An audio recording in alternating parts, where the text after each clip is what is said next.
Master minds commerce చదవాలనుకునే 10th inter విద్యార్థుల తొలి ఎంపిక.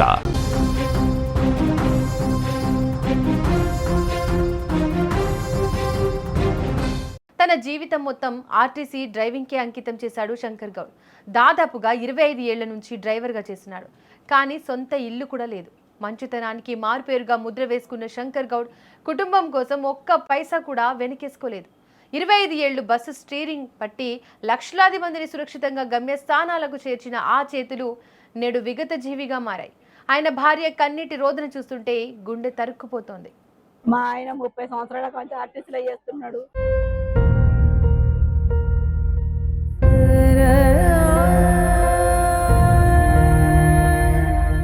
ఇల్లు లేదు, జాగా లేదు, మాకేం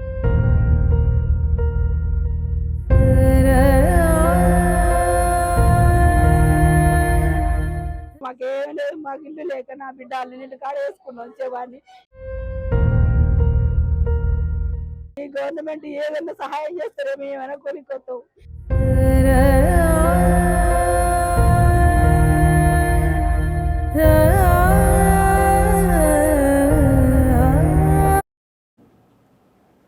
శంకర్ గౌడ్ భార్య మాటల్లో వినిపిస్తుంది కేవలం దుఃఖం మాత్రమే కాదు, ఒక నిస్సహాయత. తన భర్త 25 ఏళ్లుగా ఆర్టీసీలో చేస్తున్నాడు. కానీ మాకు ఒక సొంత ఇల్లు కూడా లేదు, గజం జాగ కూడా లేదు. మేము పేదవాళ్ళం, మాకేం లేదు అంటూ ఆమె పడుతున్న ఆవేదన ప్రతి ఒక్కరిని కదిలిస్తోంది. తన భర్త కష్టాన్ని నమ్ముకొని బతికిన ఆ కుటుంబం నేడు యజమానిని కోల్పోయి వీధిన పడింది. బిడ్డ పెళ్లి చేశాం, నా కొడుకు చదువుకుంటున్నాడు, ఇప్పుడు మా పరిస్థితి ఏంటి అన్న ఆమె ప్రశ్నలకు సమాధానం చెప్పేవారే లేరు. మా ఆయన 30 సంవత్సరాల నుంచి ఆర్టీసీలో చేస్తున్నాడు.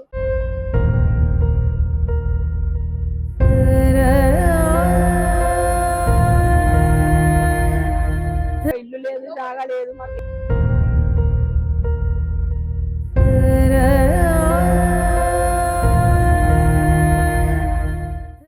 లేదు. మాకు ఇల్లు లేక నా బిడ్డ అల్లింటి కాడ వేసుకుని వచ్చేవాడిని. ఈ గవర్నమెంట్ ఏదైనా సహాయం చేస్తారో మేమైనా కొనుక్కోతాం.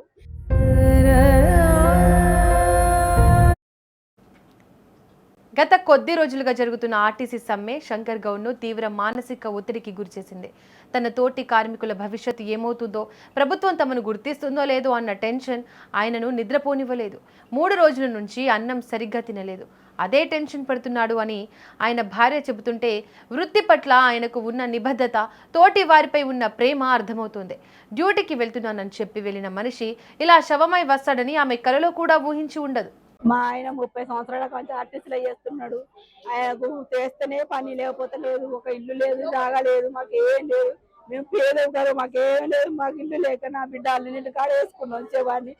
ఏం లేదు, ఆర్టీసీలో చేస్తున్నారు కానీ లాభం లేదు, ఏం లేదు.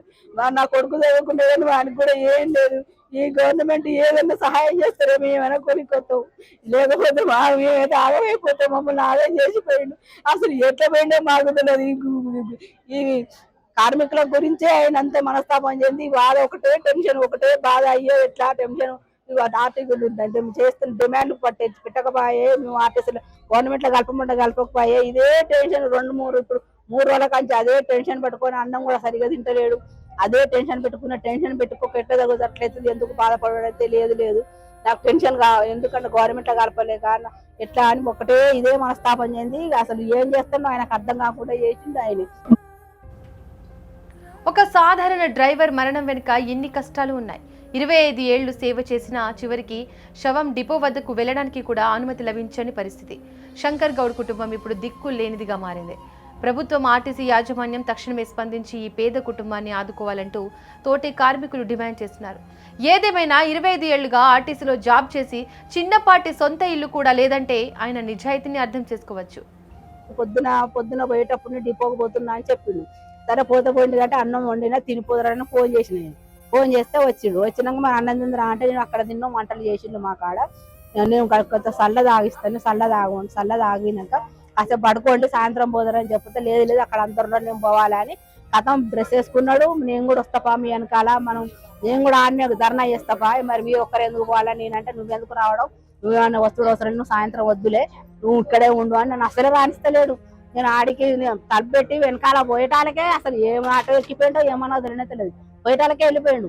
నేను నాకు డౌట్ వచ్చి ఆర్టీసీ వాళ్ళకు నెంబర్లు చూసుకొని ఫోన్లు చేస్తున్నా, బియ్యం వాళ్ళకు ఉంటారు కదా అందరికి ఫోన్ చేసి, సార్ ఇట్లా మా ఆయన మనస్తాపం చెందిండు, మన ఆయన ఏమైనా చేసుకుంటాడో ఏమైనా బాధలు చూస్తాడు కూడా కనిపెట్టాలి అని చెప్తే అప్పటికే అయిపోయింది మమ్మీ, ఆయన పెట్టే వస్తే కళలో పెట్టుకున్నాడు అని చెప్పి బయటకి హాస్పిటల్కి వేసుకుపోయలేదు, మొత్తం కాలేదు ఏం కాలేదు అని చెప్పిండు వాళ్ళు.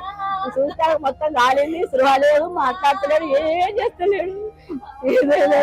మంచిగా ఉన్న మనిషి ఎందుకు పోయిండు, ఏం పోయిండు, ఆర్టిస్టుల గురించే బాధపడి 3-4 రోజులు అదే టెన్షన్ పెట్టుకున్నాడు ఆయన.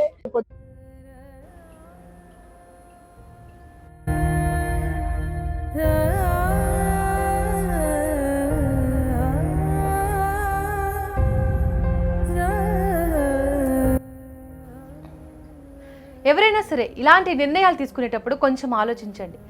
ఏ సమస్య అయినా సరే అది చర్చల ద్వారా పరిష్కరించుకోవచ్చు, కానీ బాగా ఇంటెన్స్కి వెళ్ళి ఇలాంటి నిర్ణయాలు తీసుకోవద్దు.